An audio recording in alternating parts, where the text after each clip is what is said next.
हमारे भारत देश के प्रधानमंत्री विदेश जाते हैं तो विदेशी लोग उनका मान सम्मान करते हैं। प्रधानमंत्री समझकर बिल्कुल ही नहीं, बुद्ध के भूमि से आए हुए समझकर उनका मान सम्मान किया। म्हणून मला म्हणावेसे वाटते की बुद्ध के कारण दुनिया में मान है हमें, सम्मान है हमें, गर्व है हमें, अभिमान है हमें। बुद्ध के कारण दुनिया में मान है हमें, सम्मान है हमें, गर्व है हमें, अभिमान है हमें। गर्व से कहो हम बुद्ध है, गर्व से कहो हम बुद्ध है। आज 4 मे 2025 आजचा हा पहिला दिवस आहे आपल्या श्रावणी शिबिराचा। तर आज आपल्याला बाल व्याख्यानकार, आंतरराष्ट्रीय व्याख्यानकार प्रियाताई नप्ते यांना ऐकण्याचा आज चांगली आपल्याला एक संधी आलेली आहे। आयुष्यमान राजू बोकेफोडे साहेब हे महाबोधी महामार्गावरती आंदोलनावरती 2 मिनिट सांगतील, ते पण तुम्ही शांत चित्ताने ऐकून घ्या। सर्वांना माझा जय भीम, नमो बुद्धाय। थोडा जोरात आवाज आला पाहिजे। जय भीम, नमो बुद्धाय। सर्वांनी एकदा जोरदार घोषणा द्यायची। विश्व को शांति का संदेश देने वाले तथागत गौतम बुद्धांचा विजय हो। बुद्ध के विचारों का प्रचार प्रसार करने वाले चक्रवर्ती मौर्य सम्राट अशोकांचा विजय हो। बुद्ध के विचारों अनुसार समता, स्वातंत्रता, बंधुता और न्याय पर आधारित रयते का स्वराज्य निर्माण करने वाले छत्रपति शिवाजी महाराज की जय।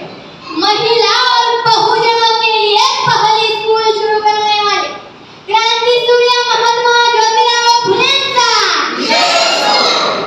मनुस्मृति के 5000 सालों की गुलामी से समाज को मुक्त कर संविधान के माध्यम से हक एवं मानवाधिकार देने वाले विश्व रत्न बोधि बाबा साहब अम्बेडकर इनको प्रथमतः मैं नमन करती हूँ।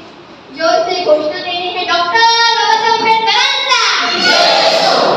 बाळासाहेब छान जोरात येतोय।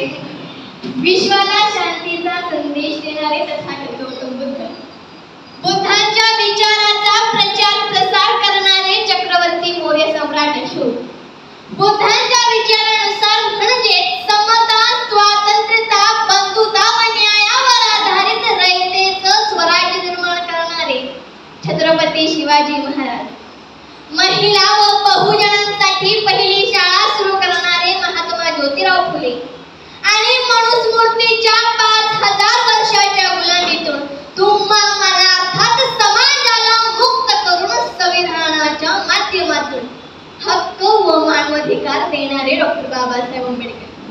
प्रथमतः या सर्व महापुरुषांना आपल्या सर्वांच्या वतीने व आपल्या सर्वांच्या समक्ष मी प्रिया नप्ते विनम्र असं अभिवादन करते।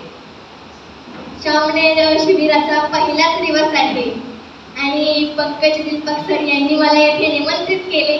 आमचे तुषार दीपक सर देखील आलेले आहेत, मॅडम देखील आलेले आहेत आणि त्यांचे वडील ते देखील आलेले आहेत। त्यांचे देखील मी मनपूर्वक आभार व्यक्त करते आणि सरांनी येथे मला निमंत्रित केलं त्याबद्दल त्यांचे देखील मी आभार व्यक्त करते।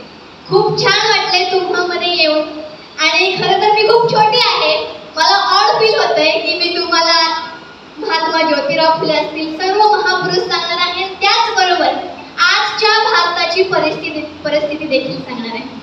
महापुरुष तर सर्वच जण सांगतात, परंतु आजच्या भारताची परिस्थिती काय झाली आहे खरं तर हे देखील आपण समजून घेणं फार गरजेचं आहे। खरं तर बुद्ध से ही भारत देश की पहचान है, लेकिन कमाल देखिए कि इस देश के विषमतावादी व्यवस्था ने बुद्ध को ही मिटा दिया। आज से करीब 2500 साल पहले भारत में बुद्ध का जन्म हुआ था। बुद्ध सच्चाई की राह पर चलने वाले ऐसे पहले महापुरुष हैं। उन्होंने मूर्ति पाठ पूजा का विरोध किया, लेकिन हैरानी की बात तो यह है कि आज लोगों ने बुद्ध को ही भगवान बना लिया। कुछ लोग खुद को महान कहते हैं, विश्व गुरु कहते हैं। उनसे मैं कहना चाहती हूँ, अरे विश्व गुरु कहने से कोई विश्व गुरु नहीं हो सकता, महान कहने से कोई महान नहीं हो सकता। पहली अपनी पुरानी संस्कृति और सभ्यता को जानना होगा। तथागत गौतम बुद्ध और सम्राट अशोक के समय हम विश्व गुरु थे। 60,000 से भी ज्यादा विदेशी छात्र हमारे भारत देश के तक्षशिला और नालंदा विश्वविद्यालय में पढ़ाई करने के लिए आते थे। विदेशी लोग हमें सोने की चिड़िया कहकर संबोधित करते थे, विश्व गुरु कहकर संबोधित करते थे। लेकिन हम गुलाम कब हुए? जब विदेशी आक्रमणकारी आए तब हम गुलाम हुए, हमारी मानसिक और धार्मिक गुलामगिरी का। बुद्ध कहते थे कि मानो मत पहले जानो, अगर जाना ही नहीं तो मानना मूर्खता होगी। कुछ मनुवादी लोगों ने बुद्ध को विष्णु का अवतार कहा। उन्होंने न विष्णु को देखा न बुद्ध को जाना। सम्राट अशोक ने भारत में बुद्ध को पुनः स्थापित किया।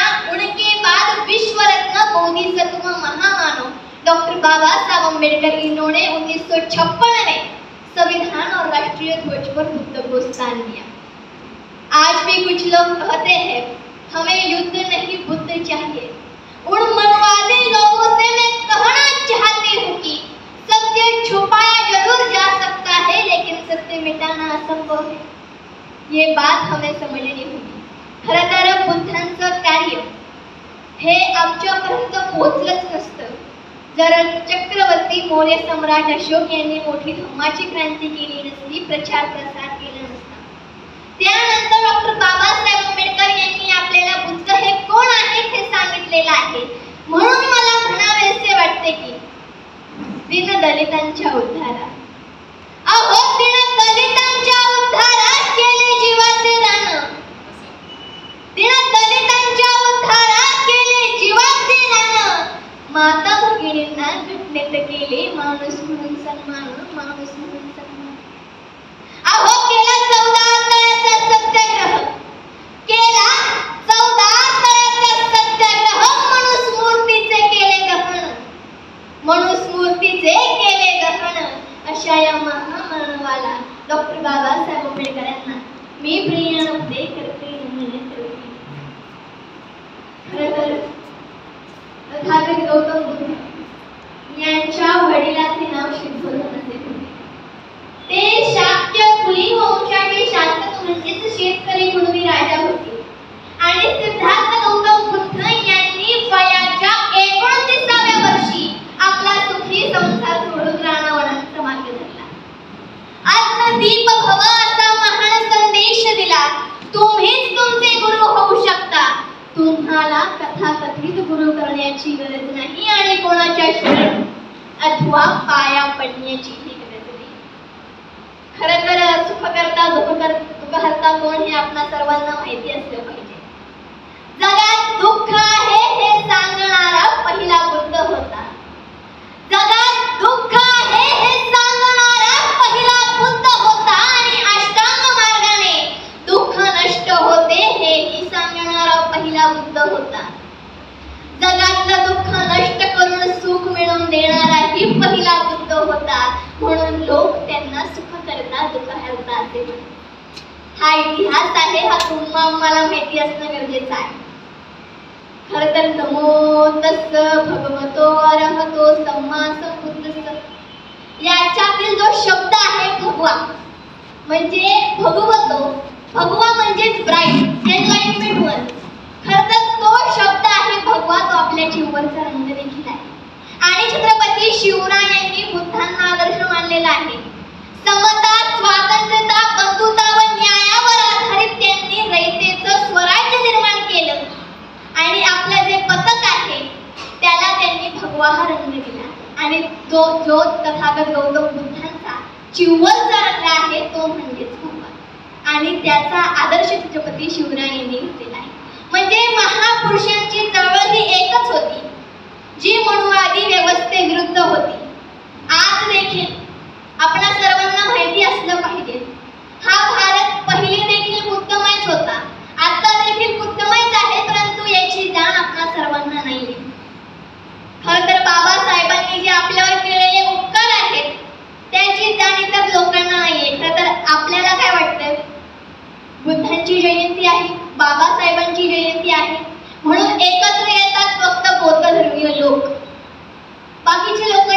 येतच नाही. तुम्हाला माझा प्रश्न आहे की संविधान बाबासाहेबांनी फक्त कोकणसाठीच लिहिलेलं आहे का? ते संपूर्ण भारतासाठी लिहिलं आहे. आणि खरंच मला आनंद होतोय की आपले जे पंकज दीपक सर आहेत ते सर्वांना संविधान काय आहे आणि बुद्ध धम्म हा काय आहे हे सांगण्याचा प्रयत्न करतात. अशा विविध कार्यक्रमाच्या माध्यमातून धम्माचा प्रचार प्रसार करतात. खरं तर तुम्हाला एक महत्त्वाची गोष्ट मला सांगायची आहे. खरं तर बुद्ध धम्माचा प्रचार प्रसार करणं हे फार गरजेचं आहे. बुद्ध हा धर्म नसून बुद्ध हा धम्म है। वो धम्म जो हमें जीवन संस्कार बताता है, आदर्शवादी जीवन जीने की पद्धती बताता है, वो यानी की बुद्ध धम्म. आपण त्याला धर्मात अडकवायला नको. खरं तर बाबासाहेब फक्त बुद्धांचेच असे इतर लोक समजतात. बाबासाहेबांना आपण मुक्त करूया. बाबासाहेब हे सर्वांचे आहेत हे तुम्ही आम्ही सांगणं गरजेचं आहे. आणि मला आनंद होतोय की आपण बाबासाहेबांच्या विचाराशी, सर्व महापुरुषांच्या विचाराशी निष्ठावान आहात, प्रामाणिक आहात. असंच आपण प्रामाणिक राहिलं पाहिजे. आणि आज आपण संकल्प करायला हवा की आम्ही भारताला पुन्हा बुद्धमय करू. खरं तर 23 सितंबर 1917 को जब बड़ौदा में मनुवादी लोगों ने बाबा साहब के आत्माभिमान को ललकारा, तो बाबा साहब ने पास के ही बगीचे में एक पेड़ के नीचे उदास रात बिताई. उन्होंने सोचा कि मेरे जैसे विदेश से आए हुए शिक्षित के साथ ये मनुवादी लोग ऐसा व्यवहार करते होंगे तो मेरे समाज के अशिक्षित अनपढ़ लोगों के साथ कैसा व्यवहार करते होंगे.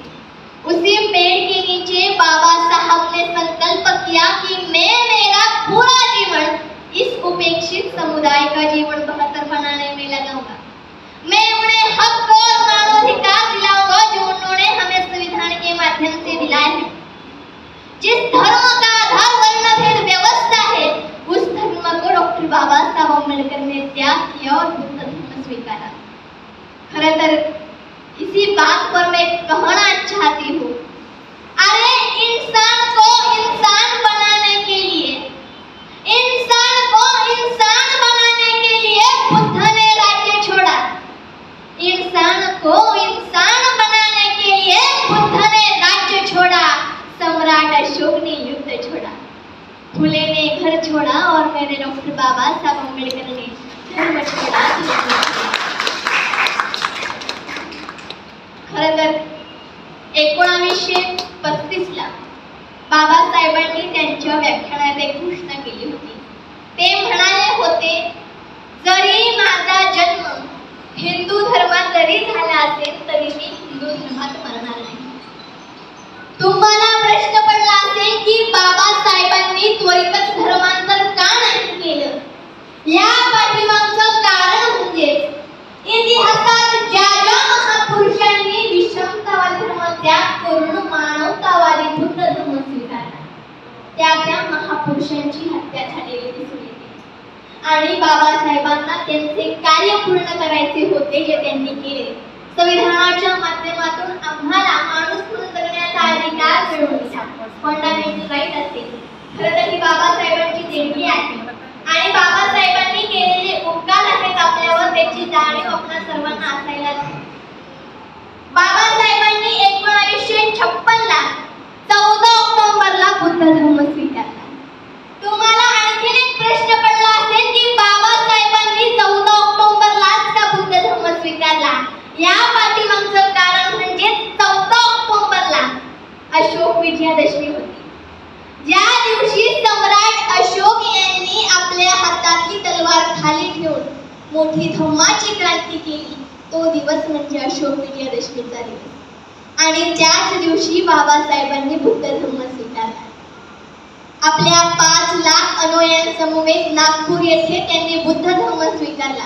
पुढे 16 डिसेंबर 1956 ला ते आपल्या 10 लाख अनुयायांना बुद्ध धर्म देणार होते. परंतु 6 डिसेंबर 1956 त्यांचा संशयास्पद मृत्यू घडवून आणला. त्यांच्या मृत्यूचा DIG रिपोर्ट आजपर्यंत समाजापुढे सादर केलेला नाही. 6 डिसेंबर 1956 बाबासाहेबांचं महापरिनिर्वाण झालं. साहजिकच आहे की देशातील लाखो लोक बाबासाहेबांना अभिवादन करण्यासाठी मुंबईच्या चैत्यभूमीवर येतात. हे मनुवाद्यांना सहन झाले नाही, म्हणून त्यांनी 6 डिसेंबर 1992 बाबरी मस्जिद पाडून समाजात मोठी दरी निर्माण करण्याचा प्रयत्न केला. हे मनुवादी लोक इथेच थांबले नाही, तर 26 नोव्हेंबरला बाबासाहेबांनी संविधान लिहून पूर्ण केलं, म्हणून तो दिवस आपण संविधान दिवस म्हणून साजरी करतो, मानव मुक्तीचा दिवस म्हणून साजरी करतो. हे देखील त्या मनुवाद्यांना सहन झाले नाही, म्हणून त्यांनी 26 नोव्हेंबर 2008 कसाबला माध्यम म्हणून मुंबई हल्ला घडवून आणला आणि मानव मुक्तीच्या दिवसाला काळा दिवस करण्याचा प्रयत्न केला. हे मनुवादी लोक येथेच थांबले नाही, तर 9 ऑगस्ट 2018 दिल्लीच्या जंतर मंतर मैदानावर दिल्ली प्रशासन व मीडियासमोर जाहीरपणे संविधानाला जाळण्यात आले. संविधान विरोधात घोषणा देण्यात आल्या. आज देखील आपली लोक म्हणतात संविधानाला हात लावत आम्ही हात तोडून टाकू, पाय तोडून टाकू, परंतु काय होते हे आपल्या सर्वांना माहिती आहे का? 1950 मध्ये संविधान लागू झालं ते आज 2025 पर्यंत त्यात मनुवादी व्यवस्थेने 105 घटना दुरुस्त केलेल्या आहेत, ज्या बहुजनांच्या हिताच्या आहेत त्या नेस्तनाबूत करण्यात आल्या. खरं तर या मनुवादी व्यवस्थेला धडा आपल्या सर्वांना शिकवायचा आहे. त्यासाठी प्रथम आपणा सर्वांना बाबासाहेब हे कोण आहेत हे समजायला हवं. महापुरुषांचं कार्य काय आहे, महापुरुषांची चळवळ काय आहे हे आपणा सर्वांना समजावण्यासाठी या शिबिराचं आयोजन करण्यात आले. आणि खरं तर मला तुम्हाला सांगायचे आहे की आपण उत्तम प्रचारक देखील झालं पाहिजे.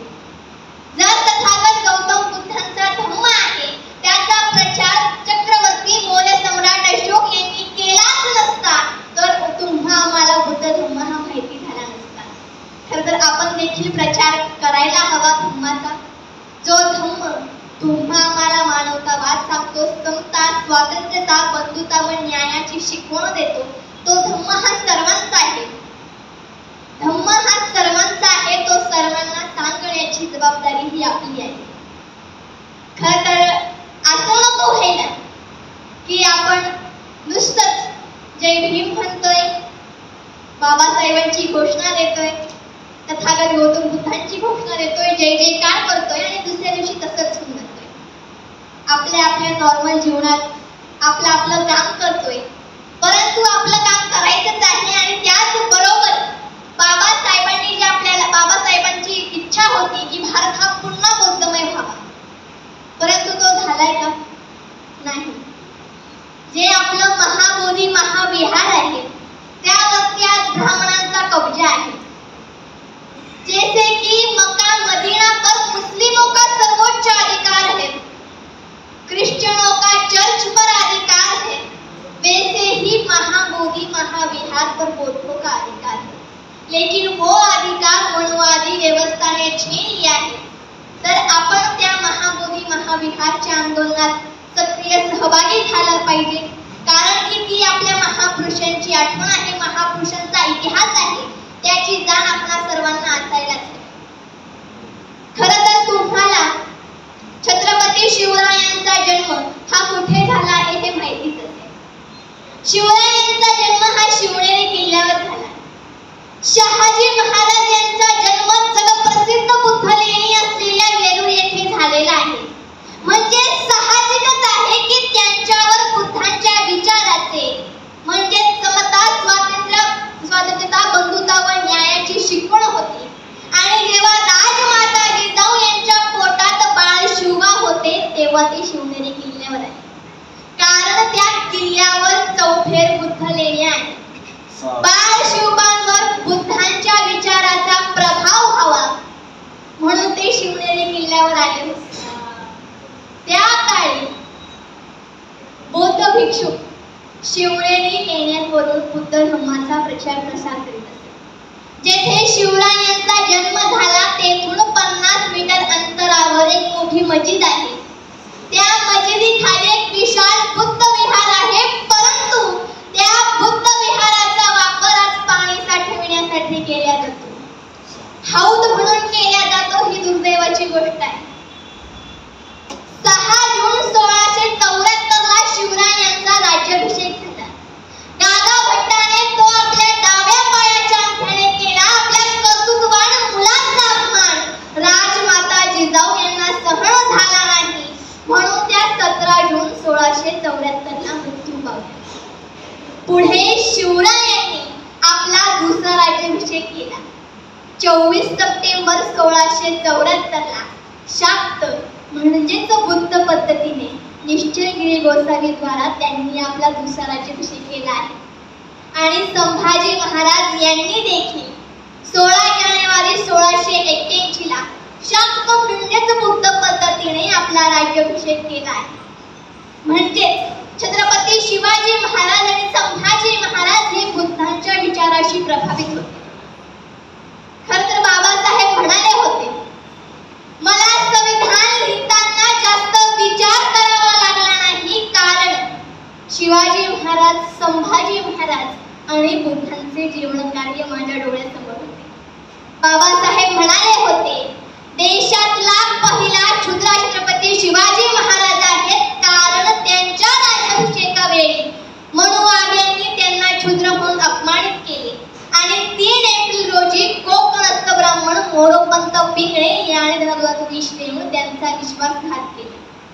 संभाजी महाराजांनी वयाच्या 14व्या वर्षी संस्कृत भाषेत बुद्धभूषण, नखशिखा, नायिका भेद असे ग्रंथ लिहिल्यामुळे मनुवाद यांनी त्यांना मनुस्मृतीनुसार मारले.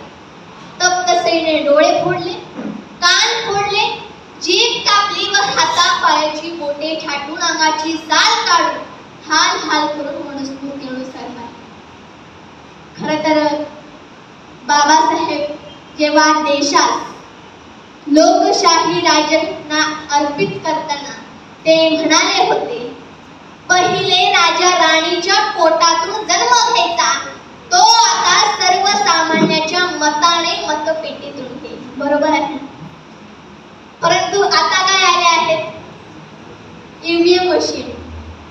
खरं तर या ईव्हीएम मशीनने लोकशाहीचा घात केला आहे.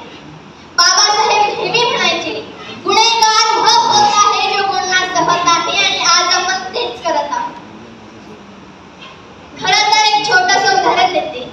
चंद्रयान 3 ला जसं इस्रोच्या श्रीहरिकोटातून एका रिमोटच्या साहाय्याने त्यातील बदल, त्याची दिशा चेंज केल्या जाऊ शकते, तर ईव्हीएम सारख्या साध्या मशिनीमध्ये देखील मताचा फेरबदल केला जाऊ शकतो. खरं तर शिबिर आपल्या 10 दिवसाचं आहे, परंतु त्यानंतर आपल्याला काय करायचं आहे हे देखील आपण निश्चित करायला हवं. खरं तर आजच्या भारताची परिस्थिती काय झाली आहे? आजकालच्या महिला ताई, आमच्या दीपा मॅडम देखील आहेत. एखादी महिला जर गर्भवती असेल तर तिला पूर्ण पगारी रजा मिळावी, बापाच्या इस्टेटीत समान हक्क व अधिकार मिळावा. खरं तर ही देणगी कोण्या 1500 रुपये देणाऱ्या देवाभाऊची नसून ती बाबासाहेबांची आहे. आणि बाबासाहेबांचा फोटो हा घरात असायलाच हवा. आजकालच्या आमच्या माता भगिनी भाऊ त्या देवाभाऊला मानतात, पण बाबासाहेबला मानत नाही. ज्या बाबासाहेबांनी तुम्हा आम्हाला अर्थात महिलांना शूद्र अतिशूद्रापेक्षा खाली मानले जायचं, चूल आणि मूल शिवाय महिलांना हक्क व अधिकार होता, त्या महिलांसाठी बाबासाहेबांनी कार्य केले आहे. म्हणून मला म्हणावेसे वाटते, doctor Babasaheb Ambedkar has a revolutionary personality who avoid for society, give justice for the community and Satyagraha dictates like water. Round table conference, Pune Agreement for the Party, establishment Dalit Education Institute and establishment People's Education Society, whose client is for women, give justice for women constitution, महिलांना घटनेत न्याय मिळवून देणारे असे आधुनिक भारताचे शिल्पकार म्हणजेच डॉक्टर बाबासाहेब आंबेडकर आहेत. तर छोटासा एक अनुभव सांगते. मी नेपाळला गेले होते, लुंबिनी येथे, जेथे तथागत गौतम बुद्धांचा जन्म झाला आहे. तेथे मी गेले नेपाळला, तथागत गौतम बुद्ध यांच्या जन्मस्थळी गेले, कपिलवस्तूला देखील गेलेली आहे. आणि त्यानंतर भारताला परत येताना मी बौद्धगयाला देखील गेले होते. महाबोधी महाविहार जेथे तथागत गौतम बुद्धांना बुद्धत्व प्राप्त झाले, तेथे देखील मी गेले होते. परंतु तेथे तथागत गौतम बुद्धांना मानणारी लोक कमी होती आणि पितृपक्ष पिंडदान करणारी लोक जास्त होती. जी मूळवादी लोक होती तेथे ते तथागत गौतम बुद्धांचे जिथे बुद्धत्व प्राप्त झालं त्याला अभिवादन करण्यासाठी नव्हती आली, ती पितृपक्ष पिंडदान करण्यासाठी आली होती. ती अवस्था बघितली मी. मला खरं तर व्हिडिओ आणि फोटो काढण्याची इच्छा होती, परंतु व्हिडिओ आणि फोटो काढण्यास देखील मनाई होती.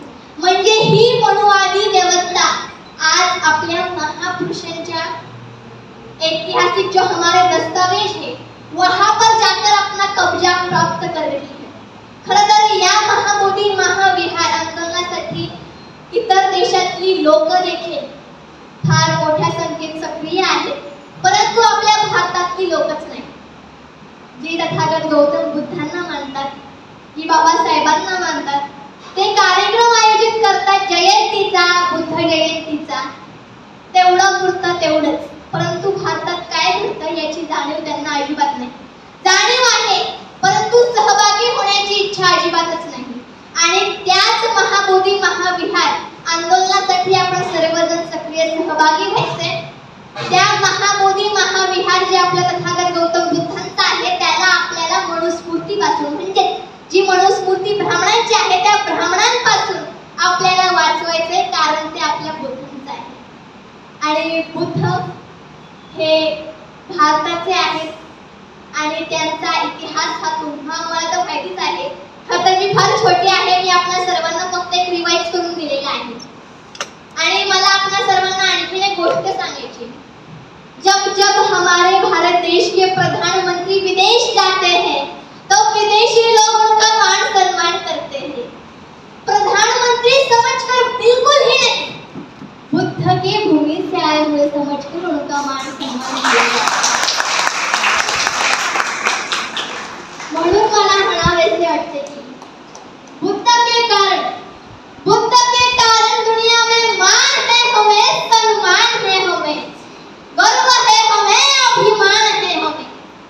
बुद्ध के कारण दुनिया में मान है हमें, सम्मान है हमें, गर्व है हमें, अभिमान है हमें. गर्व से कहो हम बुद्ध है, गर्व से कहो हम बुद्ध है. चक्रवर्ती मौर्य सम्राट अशोक यांनी 84,000 बुद्ध विहारे निर्माण की, 23 अंतरराष्ट्रीय विश्वविद्यालय निर्माण की. जब जब मंदिर जल की खुदाई होती है तो हमें बुद्ध के अवशेष मिलते हैं. बुद्ध हमें बाहर आकर अवगत करते हैं कि यह बुद्ध की भूमि है, बुद्ध की ही भूमि थी, बुद्ध की ही भूमि रहेगी और बुद्ध की ही भूमि है. ये बात हमें समझनी होगी. इसीलिए मैं कहना चाहती हूँ, अरे किसकी काशी किसकी मथुरा, किसकी काशी किसकी मथुरा, किसके हैं ये चारों धाम. किसकी काशी किसकी मथुरा, किसके हैं ये चारों धाम. अरे इतिहास का पन्ना उठा कर तो देखो, सब चक्रवर्ती मौर्य सम्राट अशोक के नाम, सब चक्रवर्ती मौर्य सम्राट अशोक के नाम.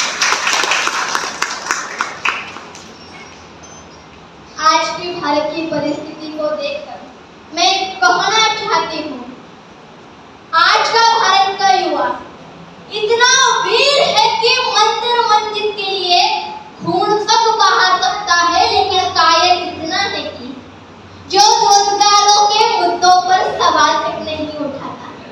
एक तथ्य यह भी है कि हमारे पास राफेल है, लेकिन गरीबों के घरों में राशन नहीं. गांव और शहर की बेटियां अपना नाम रोशन करने के लिए अखबारों में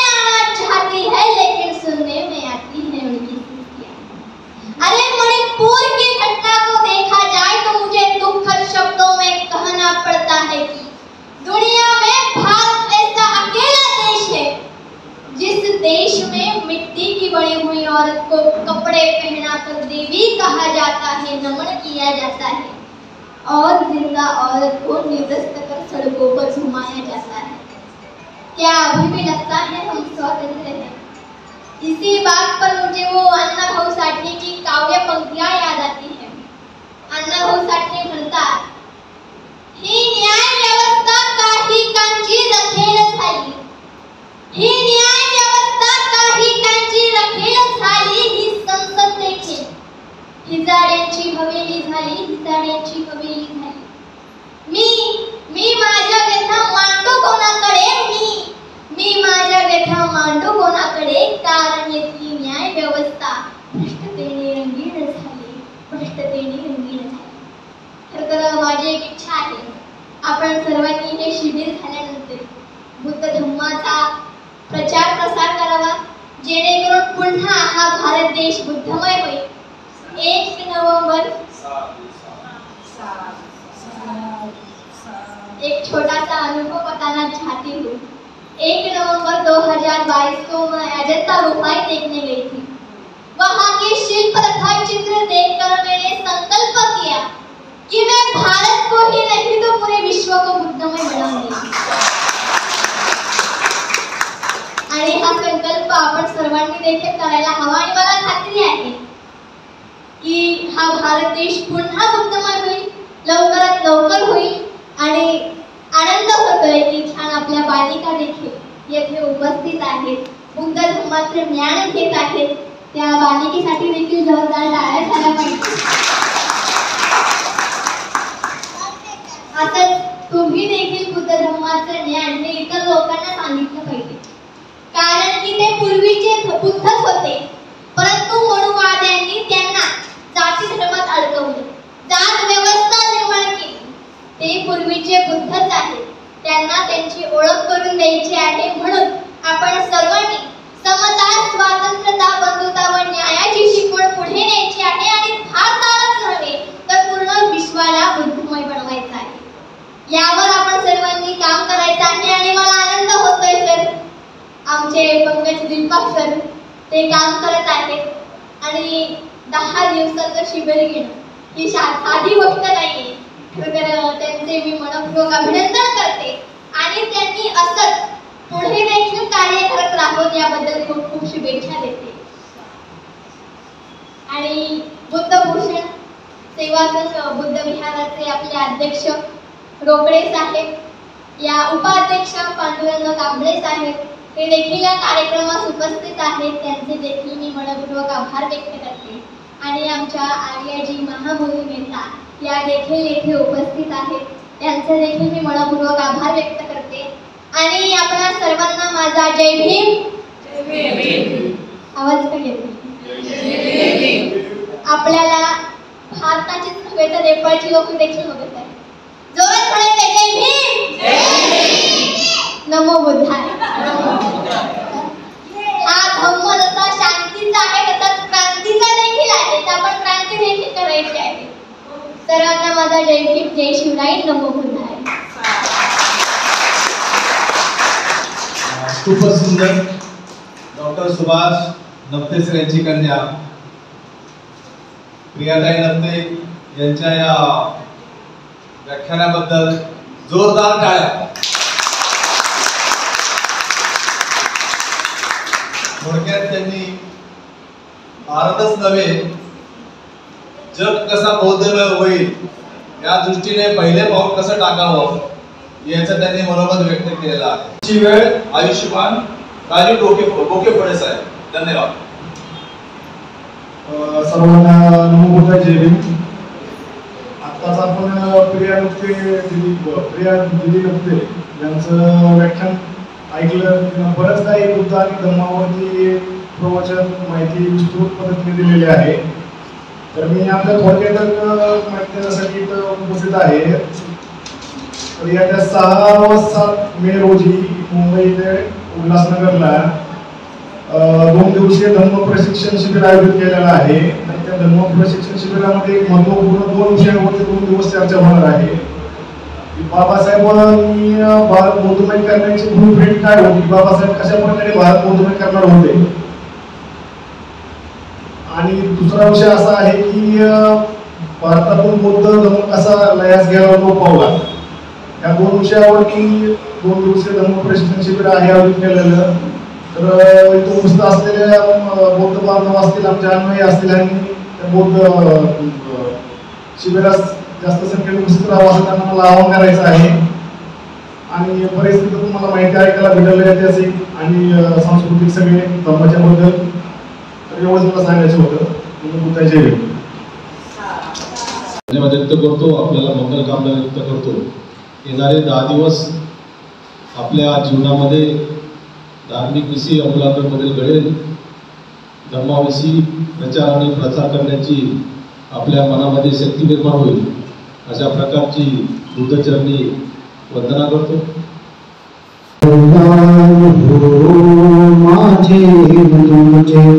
कल्याण शत्रूंच्या मित्राचे, कल्याण हो माझे न तुमचे, कल्याण शत्रूंच्या मित्राचे, कल्याण हो या साऱ्यांचे, कल्याण हो या साऱ्यांचे. ही भावना अंतरियाळुजे, अंतरियाळुजे. सगळ्यांना सविनय सस्ते जय भीम. यानंतर प्रियताई नप्ते यांना माझे ज्येष्ठ बंधू डॉक्टर तुषार दिलपाक, माझे वडील रमेश देवस्ती दिलपाक आणि बहिणी स्वाती तुषार दिलपाक यांच्यातर्फे तथागत गौतम बुद्धांची एक फोटो फ्रेम भेट म्हणून देत आहेत. त्यांनी कृपया पुढे यावं अशी त्यांना विनंती करतो. बोधिसत्व डॉक्टर बाबासाहेब आंबेडकरांचा, तथागत सौम्य समुदायांचा जय भीम, जय भीम, जय भीम, जय भीम.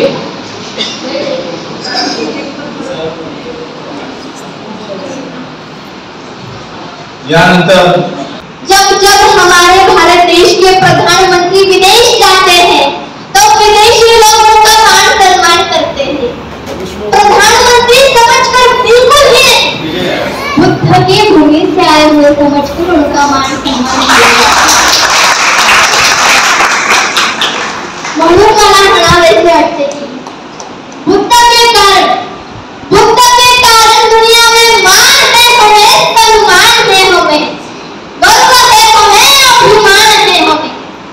बुद्ध के कारण दुनिया में मान है हमें, सम्मान है हमें, गर्व है हमें, अभिमान है हमें. गर्व से कहो बुद्ध है, गर्व से कहो बुद्ध है.